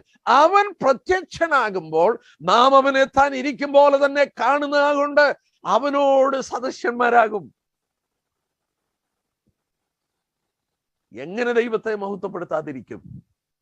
എങ്ങനെ ദൈവത്തിന് സ്തോത്രം പറയാതിരിക്കും? ഒന്നാലോചിച്ച് നോക്കിയേ. ഞാൻ പുനരുത്ഥാനം പ്രാപിക്കുന്നതിന്റെ ഉറപ്പാണ് പൗലോസ് പറയുന്നത്. ഈ ശരീരം, എന്റെ മർത്യ ശരീരമുണ്ടല്ലോ, ഞാൻ ഓർക്കും എന്റെ ശരീരത്തിന് വിലയില്ലെന്ന്. വിലയുണ്ട്. ഈ ശരീരം കർത്താവിന്റെ വകയാണ്. ഈ ശരീരത്തിൽ അവൻ ആത്മാവിനെ അച്ചാരമായി നൽകിയിരിക്കുകയാണ്. ഈ ശരീരം വീണ്ടും ജീവിക്കുമെന്നുള്ളതിന്റെ. ആ ശരീരം ജീവിക്കുമ്പോൾ എന്റെ കർത്താവ് മടങ്ങി വരും. അവന്റെ ശബ്ദം കല്ലറയ്ക്കുള്ളിൽ അടക്കിയിരിക്കുന്ന ശരീരത്തിലേക്ക് കയറിയിട്ട് ആ ശരീരം മടങ്ങി വരുമ്പോൾ എങ്ങനെ ഇരിക്കും ആ ശരീരം? ഒറ്റ വാക്കിൽ ഞാൻ പറയട്ടെ, ഒരു പ്രോട്ടോടൈപ്പ് നമ്മുടെ മുന്നിലുണ്ട്. അവന്റെ ശരീരം പോലെയായി മാറും. Is the first bone. അവനെ പോലെ ഇരിക്കുന്ന അനേക പുത്രന്മാരെ തേജസ്സിലേക്ക് ദൈവം നടത്തുകയാണ്. എത്ര മനോഹരമായ ഒരു ചിന്തയാണെന്ന് നോക്കട്ടെ. മൂന്നാമത് ഞാൻ ഓർപ്പിക്കട്ടെ, നാലാമത്, the marvelous esteem of the worth of man because the cost that is paid. മനുഷ്യന്റെ ശരീരത്തിന് അല്ലെങ്കിൽ മനുഷ്യന്റെ വീണ്ടെടുപ്പിന് ദൈവം കൊടുത്ത വിലയുടെ മഹത്വമോർത്തെ. എത്ര വലിയ വിലയാണ്! തന്റെ സ്വന്തം പുത്രനെയാ കൊടുത്തത്. സ്വന്തം പുത്രനെ. എന്നെ പ്രിയപ്പെട്ടവരെ, ഈ ലോകം മുഴുവൻ കൊടുത്താൽ അത്രയും വില വരത്തില്ല. ദൈവം ഈ ലോകം മുഴുവൻ നമ്മുടെ വീണ്ടെടുപ്പിന് കൊടുത്താൽ അത്രയും വില വരത്തില്ല. തന്റെ ഏകജാതനായ പുത്രനെ നമുക്ക് കൊടുത്തപ്പോൾ the marvelous, the cost he paid. അവിടെ ഒരു കാര്യം നമ്മൾ മനസ്സിലാക്കുന്നു. നമ്മളെ വീണ്ടെടുത്തത് പൊന്ന് വെള്ളി മുതലായ വസ്തുക്കളെ കൊണ്ടല്ല. പത്രോസ് പറയുന്നുണ്ട്, കുഞ്ഞാടിന്റെ വിലയേറിയ രക്തം കൊണ്ടാണ്. അതിന്റെ വിലയാണ് ഞാനും നിങ്ങളും. അതിന്റെ പൂർത്തീകരണം എന്റെ ശരീരം കൂടെ വീണ്ടെടുത്ത് കഴിയുമ്പോഴാണ്. അഞ്ചാമതൊരു കാര്യം ഞാൻ പറയട്ടെ, നമ്മൾ എടുത്തത് കൊണ്ട് ഞാൻ വിശദീകരിക്കുന്നില്ല. മത്തായി സുവിശേഷം 27:52 നിദ്ര പ്രാപിച്ച വിശുദ്ധന്മാരുടെ ശരീരങ്ങൾ പലതും എഴുന്നേറ്റു. The bodies that were slept. ഒരു കാര്യം ഞാൻ ഓർപ്പിച്ചോട്ടെ, ഉറങ്ങുന്നത് ഉണരാൻ വേണ്ടിയാണ്. ഉറങ്ങുന്നത് ഉണരാനാണ്. ഉറങ്ങുന്നത് ആരാണ്? അതുകൊണ്ടാണ് അടക്കിയ ശരീരങ്ങളെ സെമിട്രി അല്ലെങ്കിൽ കൊയ്മിറ്റീരിയ എന്ന് വിളിച്ചതിന്റെ കാരണം ഉറങ്ങുന്ന സ്ഥലം. അവരെ 1-ാം നൂറ്റാണ്ടിൽ വിശ്വസിച്ചു ശരീരങ്ങൾ വിശുദ്ധന്മാരുടെ ഉറങ്ങുകയാണ്. ഞാൻ ഒരു കാര്യം കൂടെ പറഞ്ഞ് ഒരു കാര്യം കൂടെ ഒന്ന് ഓർപ്പിച്ചോട്ടെ. ചിലര് ഇത് പഠിച്ചപ്പോഴാണ് ഞാൻ ശ്രദ്ധിച്ചത്. ചിലര് പറയുന്നു നമ്മൾ പുനരുത്ഥാനം പ്രാപിക്കും, ഈ ശരീരമൊന്നുമില്ല, മെറ്റീരിയൽ ബോഡി ഒന്നുമില്ല, it is going to be a spiritual body. അവര് വാദിക്കുന്നതിന്റെ കാരണം 1 കൊരിന്ത്യർ 15:44 നമ്മുടെ പുനരുത്ഥാന ശരീരത്തെ കുറിച്ച് പറയുമ്പോൾ പ്രാകൃത ശരീരം വിതയ്ക്കുന്നു, ആൽപ്പിക ശരീരം ഉയർക്കുന്നു. ആൽപ്പിക ശരീരം. അതുകൊണ്ട് അവർ പറയുന്നു നമുക്ക് സ്പിരിച്വൽ ബോഡിയേ ഉള്ളൂ, നമുക്ക് മെറ്റീരിയൽ ആയിട്ടുള്ള ബോഡി ഇല്ല. എന്നാൽ ആ ഭാഗത്തിൽ ഞാൻ ഓർപ്പിക്കട്ടെ, ഗ്രീക്ക് ലാംഗ്വേജിൽ ബോഡി എന്നുള്ളതിന് ഉപയോഗിച്ചിരിക്കുന്നത് സോമ, SOMA എന്ന വാക്കാണ്. സോമ എന്ന വാക്ക് മെറ്റീരിയൽ, ആക്ച്വൽ മെറ്റീരിയൽ ബോഡിക്കാണ്. ഈ ശരിയായ ശരീരത്തിന് വേണ്ടി ഉപയോഗിച്ചു. ആ വാക്ക് ഉപയോഗിച്ചിരിക്കുന്ന അനേക വാക്യങ്ങൾ ഞാൻ എടുത്തു നോക്കി. ഉദാഹരണമായിട്ട് മത്തായി 6:25 എന്തുടുക്കുമെന്ന് ശരീരത്തിനായിക്കൊണ്ടും സോമ എന്ന വാക്കാണ്. മർക്കോസ് 5:29 ക്ഷണത്തിൽ അവളുടെ രക്തസ്രവം നിന്നു, താൻ സ്വസ്ഥയായി എന്ന് ശരീരത്തിൽ അവൾ അറിഞ്ഞു. ദാറ്റ് ഈസ് സോമ. ലൂക്കോസ് 12:4 ദേഹത്തെ കൊന്നിട്ട് അധികമായി ഒന്നും ചെയ്യുവാൻ കഴിയാത്തവരെ ഭയപ്പെടേണ്ട, അവിടെ സോമ, ബോഡി, ലിറ്ററൽ ബോഡി. യോഹന്നാൻ 19:40 അവർ യേശുവിന്റെ ശരീരമെടുത്തു, ആക്ഷരികമായി ശരീരമെടുത്തു. ആ വിശുദ്ധന്മാരുടെ ശരീരങ്ങൾ, നിദ്ര പ്രാപിച്ച വിശുദ്ധന്മാരുടെ ശരീരങ്ങൾ പലതും ഉയർത്തു. അവിടെയും സോമ. അപ്പോൾ അതേ വാക്ക ഉപയോഗിച്ചിരിക്കുന്നത്. പ്രാകൃത ശരീരം വിതച്ചിട്ട് ആൽപ്പികമായ സോമ എഴുന്നേൽക്കും. എന്താ വാക്കിന്റെ അർത്ഥം? ഇന്ന് നമ്മുടെ ശരീരം ഈ നാച്ചുറൽ എൻവയോൺമെന്റിൽ ജീവിക്കാൻ വേണ്ടി ദൈവം സൃഷ്ടിച്ചെടുത്തതാണ്. പക്ഷേ നമുക്ക് രൂപാന്തരം വരുമ്പോൾ നമുക്ക് അവിടെ ജീവിക്കാൻ കഴിയുന്ന ഒരു ശരീരം. പലരും എന്നോട് ചോദിച്ചിട്ടുണ്ട്, ബ്രദറെ, സ്വർഗത്തിൽ എങ്ങനെ സന്തോഷിക്കാൻ കഴിയും? കാരണം എന്റെ പ്രിയപ്പെട്ടവരും എന്നോട് അടുത്തിരിക്കുന്ന പലരും നരകത്തിൽ പോയെങ്കിൽ ഞാൻ ദുഃഖിതനായി മാത്രമല്ല അവിടെ കഴിയത്തുള്ളൂ. അതിന്റെ മറുപടി ഇതാണ്, brother, you are thinking that in the natural body. നിങ്ങളുടെ പ്രാകൃത ശരീരത്തിൽ വസിക്കുമ്പോൾ നിങ്ങൾ ചിന്തിക്കുന്ന, എന്നാൽ അന്ന് കർത്താവിനെ പോലെ ആയി കഴിയുമ്പോൾ നിങ്ങളുടെ ശരീരത്തിനും ചിന്താഗതികൾക്കും വിഭിന്നമാകും. സ്വർഗത്തിൽ വസിക്കാൻ ഉതകുന്ന ഒരു ശരീരം, ആത്മിക ശരീരം, നിങ്ങളുടെ മർത്യ ശരീരത്തിന് വ്യത്യാസം വരും. ഒരു കാര്യം കൂടെ ഞാൻ ഓർപ്പിക്കട്ടെ, ഈ ശരീരം ഉയർക്കുമെന്നുള്ളതിന്റെ ഏറ്റവും വലിയ തെളിവ് അതാണ് എനിക്ക് തോന്നിയത്. എന്താണെന്നറിയാമോ? നമുക്കറിയാം, റോമലേഖനം 5:12 ഏക മനുഷ്യനാൽ പാപവും പാപത്താൽ മരണവും ലോകത്തിൽ കടന്നു. അങ്ങനെ എല്ലാ മനുഷ്യരിലും പാപം പടർന്നു. മരണം ദൈവം സൃഷ്ടിച്ചതല്ല, മരണം കടന്നു വന്നതാണ്. 1 കൊരിന്ത്യർ 15 എടുത്താട്ടെ, ആ മരണം ദൈവത്തിന്റെ ശത്രുവാണ്. അവൻ സൃഷ്ടിച്ച മനുഷ്യൻ മരിക്കുന്നു, അവൻ മരിക്കുന്നു, അവന്റെ സൃഷ്ടി കരയുന്നു, അനേകർ കണ്ണുനീരിലാകുന്നു. അവൻ സൃഷ്ടിച്ചതല്ല അത്, അവന്റെ സൃഷ്ടിപ്പ് മനോഹരമായി. എന്നാൽ ഇവിടെ വായിക്കുന്നു, ഇതൊരു ഭയങ്കര ആർഗ്യുമെന്റാണ്. 1 കൊരിന്ത്യർ 15 എടുത്താട്ടെ, അതുകൂടെ ഞാൻ പറഞ്ഞു നിർത്താൻ ശ്രമിക്കാം. ആ ഭാഗം 1 കൊരിന്ത്യർ 15 25 വാക്യം നോക്കാട്ടെ. 25 വാക്യം, അവൻ സകല ശത്രുക്കളെ കാൽ കീഴാക്കുവോളം വാഴേണ്ടതാകുന്നു. ഒടുക്കത്തെ ശത്രുവായിട്ട് മരണം നീങ്ങിപ്പോകണം. നമ്മുടെ കർത്താവ് വാഴണം. He should reign. യെശയ്യാ പ്രവചനം 25:8 പ്രവാചകൻ രേഖപ്പെടുത്തിയിട്ടുണ്ട്. ആ വാക്യം കൂടെ ഞാൻ വായിച്ചോട്ടെ. യെശയ്യാ പ്രവചനം, എന്നിട്ട് ഞാൻ അതിന്റെ അർത്ഥം പറയാം. യെശയ്യാ പ്രവചനം 25 8 വാക്യം നോക്കാട്ടെ. എന്താ അവിടെ വായിക്കുന്നത്? അവൻ മരണത്തെ സദാകാലത്തേക്ക് നീക്കിക്കളയും. യഹോവയായ കർത്താവ് സകല മുകളിൽ നിന്നും കണ്ണുനീർ തുടച്ചു കളയും. തന്റെ ജനത്തിന്റെ നിന്ന സകല ഭൂമിയിൽ നിന്നും നീക്കിക്കളയും. നോക്കുക, മരണത്തെ സദാകാലത്തേക്ക് നീക്കും. 1 കൊരിന്ത്യർ 15:25 വായിച്ചു, അവൻ സകല ശത്രുക്കളെ കാൽ കീഴാക്കണം. ഒടുക്കത്തെ ശത്രുവായിട്ട് മരണം. പുരാതന കാലത്ത് ഒരു രാജാവ് സിംഹാസനത്തിൽ ഏറുകയാണ്, കൊറോണേഷൻ ഡേ. ദാവീദ് സിംഹാസനത്തിലേറി, ശലോമോൻ സിംഹാസനത്തിലേറി. ശലോമോൻ സിംഹാസനത്തിൽ കയറിയപ്പോൾ നിങ്ങൾ കണ്ടോ, അവൻ കൽപ്പന കൊടുക്കുന്നു ചിലരെ കൊല്ലാനായിട്ട്. പുരാതന കാലത്ത്, എന്റെ പ്രിയപ്പെട്ടവരോട് ഞാൻ ഓർപ്പിക്കട്ടെ, പുരാതന കാലത്ത് ഒരു രാജാവ് സിംഹാസനത്തിലേറുമ്പോൾ ആദ്യം ചെയ്യുന്നത് അവന്റെ ശത്രുക്കളെ മുഴുവൻ നിഗ്രഹിച്ചു കളയും. നമ്മുടെ കർത്താവ് വാഴണം. He should rain. അവൻ രാജാവായിട്ട് വാഴുമ്പോൾ അവന്റെ ശത്രു ഇവിടെ രേഖപ്പെടുത്തിയിരിക്കുന്നു, ഒടുക്കത്തെ ശത്രുവാണ് മരണം. ആ മരണം മാറണം. ആ മരണം മാറണമെങ്കിൽ നമ്മൾ ഓർത്തതുപോലെ മരണത്തെ ജയിക്കണം. നമുക്ക് പുനരുത്ഥാനം സംഭവിക്കണം. ഞാന് ഇനിയും ശേഷിക്കുന്ന 10 മിനിറ്റ് കൊണ്ട്, അല്ലെങ്കിൽ ഒരു 5-6 മിനിറ്റ് കൊണ്ട് ഒരു കാര്യം കൂടെ പറയാതിരിക്കാൻ എനിക്ക് നിവൃത്തിയില്ല. ഞാനത് പെട്ടെന്ന് പറഞ്ഞു പോകാം. അല്ലെങ്കിൽ അത് ഒരു സ്റ്റഡിയൂടെ എടുക്കേണ്ടി വരും. അല്ലെങ്കിൽ ഞാൻ ഒരു സ്റ്റഡിയൂടെ എടുത്തേലേ ഒക്കത്തുള്ളൂ. അത് വേണ്ട എന്ന് കരുതി. കാരണം വിപുലമായൊരു വിഷയം അടുത്ത ആഴ്ച നമുക്ക് എടുക്കണം. അതുകൊണ്ട് ഞാൻ ചിന്തിക്കുകയായിരുന്നു, ഇന്നുകൊണ്ട് ഇത് തീർന്നിരുന്നെങ്കിൽ എന്ന് ചിന്തിക്കുകയായിരുന്നു. How can we be sure? നോക്കുക, 1 കൊരിന്ത്യർ 15 നോക്കിയാട്ടെ. ചിലര് കൊരിന്ത്യയിലും ഡൗട്ട് ചെയ്തു. പൗലോസ് അവർക്ക് എഴുതിയതാണ് 12 വാക്യം. ക്രിസ്തു മരിച്ചിട്ട് ഉയർത്തെഴുന്നേറ്റെന്ന പ്രസവിച്ചു വരുന്ന അവസ്ഥയ്ക്ക് മരിച്ചവരുടെ പുനരുത്ഥാനം ഇല്ല എന്ന് നിങ്ങൾ ചില പറയുന്നത് എങ്ങനെ? പൗലോസ് ചോദിക്കുക, നിങ്ങളിൽ ചിലര്, കൊരിന്ത്യ സഭയിലുള്ള നിങ്ങളിൽ ചിലര് പറയുന്നു പുനരുത്ഥാനമില്ലെന്ന്. പൗലോസ് അവർക്ക് കൊടുത്ത മറുപടി ഈ വിഷയത്തിന്റെ ഒരു മറുപടി കൂടിയാണ്. എങ്ങനെയാ പൗലോസ് കൊടുത്ത മറുപടി?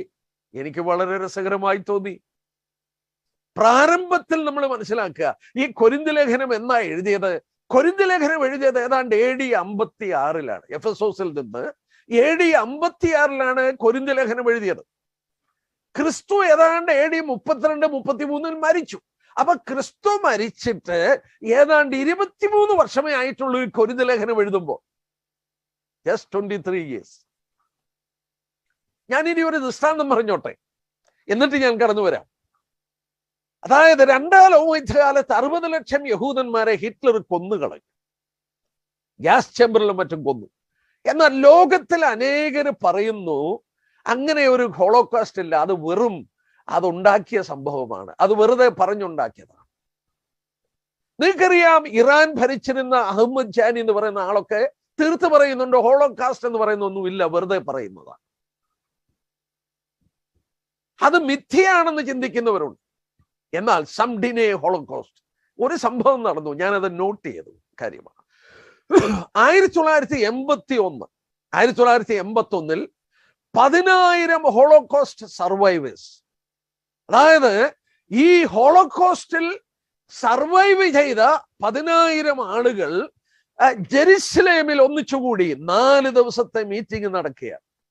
ഒന്ന് ആലോചിച്ച് നോക്കണം. 1981 ഞാനിരുന്ന് ഡേറ്റ് നോക്കി എന്ന് പറയുമ്പോൾ ഈ ഹോളോകോസ്റ്റ് നടന്നിട്ട് ഏതാണ്ട് 36-42, കാരണം സെക്കൻഡ് വേൾഡ് വാർ ആണല്ലോ. സെക്കൻഡ് വേൾഡ് വാർ നടന്നിട്ട് മാക്സിമം 42 വർഷമേ ആയിട്ടുള്ളൂ. അപ്പോൾ അന്ന് ഈ ഹോളോകോസ്റ്റ് നടക്കുമ്പോൾ ഉണ്ടായിരുന്ന 10,000 പേരാണ് ഒന്നിച്ചുകൂടിയിരിക്കുകയാണ് 81 ജെറുസലേമിൽ 4 ദിവസത്തെ മീറ്റിംഗ്. അവരുടെ ചില കാര്യങ്ങൾ ഞാൻ വായിച്ചു. ഒരു ഹോളോകോസ്റ്റ് സർവൈവറെ കരങ്ങളിങ്ങനെ നീട്ടിപ്പിടിച്ചു.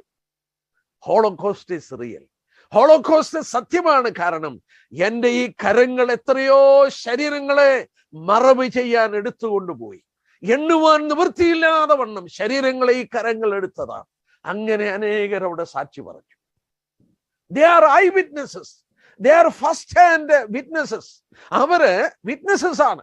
പൗലോസ് നോക്കുക, താത്വിക ചിന്തകനാണ്, ഫിലോസഫറാണ്. താൻ ആർഗ്യൂ ചെയ്യുന്നതും ഇതുപോലെ തന്നെ. കൊരിന്ത്യ സഭയിൽ ചിലർ പറഞ്ഞു പുനരുത്ഥാനമില്ലെന്ന്. പൗലോസ് അവരോട് ആർഗ്യൂ ചെയ്തതാണ് ഈ ആദ്യത്തെ അധ്യായത്തിൽ കാണുന്നത്. പൗലോസ് എന്താ ചെയ്തത്?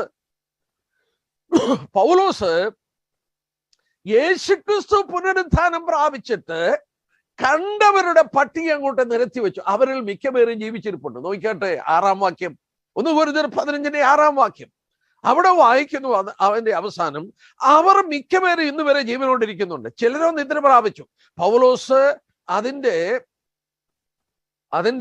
3 തൊട്ടുള്ള വാക്യത്തിൽ ഉയർത്തെന്നിട്ടു. കേഫാവിനും, പിന്നെ 12 പേർക്ക്, പിന്നെ 500-ലധികം പേർക്ക്, പിന്നെ യാക്കോബിന്, പിന്നെ അപ്പോസ്തലന്മാർക്ക് എല്ലാവർക്കും, ഒടുവിൽ എനിക്കും. ഇങ്ങനെ 6 കൂട്ടം ആളുകളുടെ വിറ്റ്നസസ് പോൾ നിരത്തി വെക്കുക. അവരിൽ മിക്കപേരും ഇന്നും ജീവനോടിരിപ്പുണ്ട്.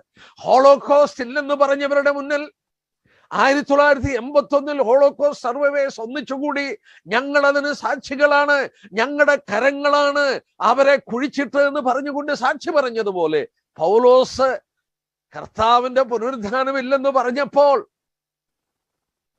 പുനരുദ്ധാനം പ്രാപിച്ച് 23 വർഷം കഴിഞ്ഞ് ജീവിച്ചിരിക്കുന്നവരുടെ വിറ്റ്നസസിനെ നിരത്തി വെച്ചു. പൗലോസ് പറയുകയാണ്. എന്നാൽ ഇവിടെ ഞാൻ ശ്രദ്ധിച്ചപ്പോൾ ഒരു കാര്യം കൂടി ഞാൻ പറഞ്ഞോട്ടെ. കർത്താവ് പുനരുദ്ധാനം പ്രാപിച്ച് 40 ദിവസം ഈ ഭൂമിയിൽ ഉണ്ടായിരുന്നു. ഒരൊറ്റ അവിശ്വാസിക്ക് കർത്താവ് പ്രത്യക്ഷപ്പെട്ടിട്ടില്ല. കണ്ടോ? കർത്താവിന്റെ പുനരുദ്ധാന ശേഷം കർത്താവ് വിശുദ്ധന്മാർക്ക് മാത്രമേ പുനരുദ്ധാനം പ്രാപിച്ചിട്ടുള്ളൂ. ഈ പുനരുദ്ധാനം കർത്താവ് പ്രത്യക്ഷപ്പെട്ട 2 വാക്യം ഞാൻ വായിച്ചേക്കാം. ലൂക്കോസിന്റെ സുവിശേഷം വളരെ പ്രാധാന്യത അർഹിക്കുന്നതായിട്ട് എനിക്ക് തോന്നി. ലൂക്കോസിന്റെ സുവിശേഷം അതിന്റെ 24-ാം അധ്യായം നോക്കിയാട്ടെ. ലൂക്കോസിന്റെ സുവിശേഷം 24-ാമത്തെ അധ്യായം. ലൂക്കോസിന്റെ സുവിശേഷം 24-ാമത്തെ അധ്യായം 46 തൊട്ടുള്ള വാക്യം. ക്രിസ്തു കഷ്ടം അനുഭവിക്കുകയും മൂന്നാം നാൾ മരിച്ചവരിൽ നിന്ന് ഉയർത്തെഴുന്നേൽക്കുകയും അവന്റെ നാമത്തിൽ മാനസാന്തരം പാമോചനം യെരൂശലേം തുടങ്ങിയ സകല ജാതികളിൽ പ്രസംഗിക്കുക വേണം എന്നിങ്ങനെ എഴുതിയിരിക്കുന്നു. അതിന് നിങ്ങൾ സാക്ഷികളാകുന്നു. നിങ്ങൾ സാക്ഷികളാണ്. ഈ സാക്ഷികളെ കുറിച്ച് അപ്പോസ്തലപ്രവൃത്തി 10-ാം അധ്യായം നിർത്താട്ടെ. ആക്ട്സ് ചാപ്റ്റർ 10 അവിടെ ദൈവാത്മാവ് രേഖപ്പെടുത്തി നമുക്കൊന്ന് വായിക്കാം. 39 തൊട്ടുള്ള വാക്യം 41 വരെ. യഹൂദയിലും യെരൂശലേമിലും അവൻ ചെയ്ത സകലത്തിനും നിങ്ങൾ സാക്ഷികളാകുന്നു. അവനെ അവർ മരത്തിൽ മേൽ തൂക്കിക്കൊന്നു. ദൈവം അവനെ മൂന്നാം നാൾ ഉയർത്തെഴുന്നേൽപ്പിച്ചു. സകല ജനത്തിനുമല്ല, ദൈവം മുമ്പുകൂട്ടി നിയമിച്ച സാക്ഷികളായി അവൻ മരിച്ചവരിൽ നിന്ന് ഉയർത്തെഴുന്നേറ്റ ശേഷം അവനോട് തിന്നുകുടിച്ചവരായ ഞങ്ങൾക്ക് തന്നെ പ്രത്യക്ഷനായി. ദൈവം മുമ്പുകൂട്ടി നിശ്ചയിച്ച സാക്ഷികൾ. ദൈവം മുമ്പുകൂട്ടി നിശ്ചയിച്ച സാക്ഷികൾ. ബ്രദേഴ്സ്, ആ വിറ്റ്നസസിനെ ദൈവം ഒരുക്കിയതാണ്. ഞാൻ ഇന്ന് എന്റെ വാക്കുകൾ നിർത്തുന്നതിന് മുമ്പ് ഞാൻ ഒരു കാര്യം ഓർപ്പിച്ചോട്ടെ. പൗലോസ് കൊരിന്ത്യരോട് ആർഗ്യൂ ചെയ്യുന്നത് 15-ന്റെ 1-2 വാക്യം. 1 കൊരിന്ത്യർ 15. നിങ്ങളോട് സുവിശേഷിച്ചതും നിങ്ങൾ വിശ്വസിച്ചതും നിങ്ങൾ നിൽക്കുന്നതും നിങ്ങൾ വിശ്വസിച്ച് വൃഥാവല്ലെന്ന് വരികിൽ നിങ്ങൾ രക്ഷിക്കപ്പെടുന്നതായ സുവിശേഷം നിങ്ങൾ പിടിച്ചുകൊണ്ടാൽ ഞാൻ ഇന്ന വിധം നിങ്ങളുടെ സുവിശേഷം നിങ്ങൾ ഓർപ്പിക്കുന്നു. പൗലോസ് അവിടെ ചെയ്ത ആർഗ്യുമെന്റ് ഇത്രയേ ഉള്ളൂ. നിങ്ങളിൽ ചിലരൊക്കെ പുനരുദ്ധാനമില്ലെന്ന് പറയുന്നു. പൗലോസ് പറയുന്നു, നിങ്ങൾ രക്ഷിക്കപ്പെട്ടവരാണല്ലോ. 1 കൊരിന്ത്യർ 4:15 പൗലോസ് എന്താ പറയുന്നത്? നിങ്ങൾക്ക് ഗുരുക്കന്മാരേറെ കാണും, എന്നാൽ പിതാക്കന്മാരേറെയില്ല. ഞാനാണ് നിങ്ങളുടെ പിതാവ്. ഞാനാണ് സുവിശേഷം കൊണ്ട് നിങ്ങളെ വീണ്ടും ജനിപ്പിച്ചത്. ഞാൻ രാവിലെ ഓർത്തു, ഫിലോമോന്റെ ലേഖനം 10-ാം വാക്യത്തിൽ പൗലോസ് പറയുന്നുണ്ട്, ഞാൻ തടവിലിരിക്കുമ്പോൾ ജനിപ്പിച്ച ഒനേസിമോസിന് വേണ്ടിയാണ് പറയുന്നത്. എന്റെ പ്രിയപ്പെട്ടവരോട് ഞാൻ പറയട്ടെ, പൗലോസ് അവരെ ജനിപ്പിച്ചു. എങ്ങനെയാണെന്ന് പറയുന്നുണ്ട്? സുവിശേഷം മൂലമാണ്. എന്നാൽ ഈ കൊരിന്ത്യരോട് പറയുന്നു, നിങ്ങൾ കേട്ട സുവിശേഷം, വിശ്വസിച്ച സുവിശേഷം എങ്ങനെയാണെന്ന് നിങ്ങൾ ഓർത്താൽ മതി. നമ്മൾ ഓർത്തില്ലേ? സുവിശേഷം എന്തുവാ? യേശുക്രിസ്തുവിന്റെ പാപത്തിന് വേണ്ടി മരിച്ചു, 3-ാം ദിവസം ഉയർത്തെഴുന്നേറ്റു, ദൈവനെ മരിച്ചവരിൽ നിന്ന് എഴുന്നേൽപ്പിച്ചെന്ന് നിങ്ങൾ വിശ്വസിക്കുന്നെങ്കിൽ നിങ്ങൾ രക്ഷിക്കപ്പെടും. പൗലോസ് അതാ ഓർപ്പിച്ചത്, അവരതാ വിശ്വസിച്ചത്. എന്നിട്ട് പറയുന്നു, പിന്നെ നിങ്ങൾ എങ്ങനെയാ ഇത് പുനരുദ്ധാനം ഇല്ലെന്ന് പറയുന്നത്? ഞാനിവിടെ നിർത്തട്ടെ. പുനരുദ്ധാനം ഷുവറാണ്. ക്രിസ്ത്യാനിറ്റിയുടെ അടിത്തറ എന്ന് പറയുന്നത് റിസറക്ഷൻ ആണ്. റിസറക്ഷൻ ഇല്ലായിരുന്നെങ്കിൽ ഈ ശരീരം ഇതുപോലെ എഴുന്നേൽക്കുന്നില്ലായിരുന്നെങ്കിൽ, ബ്രദേഴ്സ്, ഞാൻ ഇങ്ങനെ പറയട്ടെ, മറ്റു മതങ്ങളെ ഒന്ന് നോക്കി. ബുദ്ധമതം നിർവാണം, ദൈവത്തിൽ ചെന്ന് ലയിക്കുകയാണ്. ഹൈന്ദവ മതവിശ്വാസം അവര് പറയുന്നു പുനർജന്മമാണ്, വീണ്ടും വീണ്ടും ജനിച്ചുകൊണ്ടിരിക്കും. ഫാർസികൾ പറയുന്നു ഈച്ചയായിട്ടോ പല വിധത്തിലൊക്കെ ജനിക്കും പിതാക്കന്മാർ. But Christianity teachers your personality will abide even in എറ്റർണിറ്റി.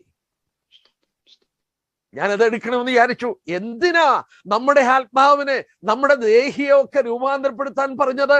Brothers, ഞാൻ ആ ഭാഗം ഒന്നും എടുക്കാതെ ഞാൻ പോകില്ല. അടുത്ത ക്ലാസ് ഞാൻ എടുത്തോളാം. One thing let me remind you. Amino acid blocks ഈ ശരീരമുണ്ടല്ലോ. ഞാൻ എഴുന്നേറ്റ് വരുമ്പോൾ കഥാ പറഞ്ഞു, നിങ്ങളുടെ പേര് സ്വർഗത്തിൽ എഴുതിയിട്ടുണ്ട്. സന്തോഷിന്റെ പേര് സന്തോഷം എന്ന് അവിടെ എഴുതിയിട്ടുണ്ട്. സന്തോഷ് എബ്രഹാം എന്ന് വിളിക്കുമ്പോൾ സന്തോഷ് എബ്രഹാം അവിടെ വരുന്ന വേറെ ആരുമല്ല. The amino acid blocks by which you are created will not change. You will be the same person there. പുനരുദ്ധാനം ഈ ശരീരത്തിന് ലഭിക്കും. ഓ, എന്തൊരു വണ്ടറാണ്. ഞാൻ അടുത്ത ക്ലാസിന്റെ ആരംഭത്തിൽ കുറെ കാര്യം കൂടെ എടുക്കാം. ബ്രദേഴ്സ്, ക്രിസ്ത്യാനിറ്റിയുടെ ബേസ്, അല്ലെങ്കിൽ Christianity would have become another religion, മറ്റൊരു മതമായനെ. We are different from all other religion because we firmly believe എന്റെ ഈ ശരീരം വീണ്ടും പുനരുദ്ധാനം പ്രാപിക്കും. അതിന്റെ ഉറപ്പാണ് ഞാൻ ഒരു 6 കൂട്ടം കാര്യത്തിലൂടെ ചിന്തിച്ചത്. ഈ ശരീരം സൂക്ഷിപ്പാൻ ഞാൻ കടപ്പെട്ടവനാണ്. ഈ ശരീരം വൈകൃതമാക്കാനോ ഈ ശരീരത്തിൽ ടാറ്റു കുത്താനോ എനിക്ക് അവകാശമില്ല. ഈ ശരീരം കർത്താവിൻ്റെതാണ്. എന്റെ പ്രാണനെയും ആത്മാവിനെയും വീണ്ടെടുത്തതുപോലെ ഈ ശരീരവും വീണ്ടെടുത്തതാണ്, അവന്റെ വകയാണ്. പക്ഷേ ആ വീണ്ടെടുപ്പ് പൂർത്തീകരിക്കാൻ വേണ്ടി എന്നിൽ ആത്മാവിനെ അച്ചാരമായി തന്നിട്ടേ ഉള്ളൂ. ഒരു ദിവസം അത് വീണ്ടെടുത്ത് ആ പ്രോട്ടോടൈപ്പ് പോലെ അവനെ പോലെ തന്നെ എന്നെ ആക്കി തീർക്കും. ദൈവത്തിന് മഹത്വം, സ്തോത്രം. നമുക്ക് തുടർന്ന് ചിന്തിക്കാം. നമ്മുടെ ഭാഗ്യകരമായ പ്രത്യാശയ്ക്കായി ദൈവത്തെ സ്തുതിക്കാം.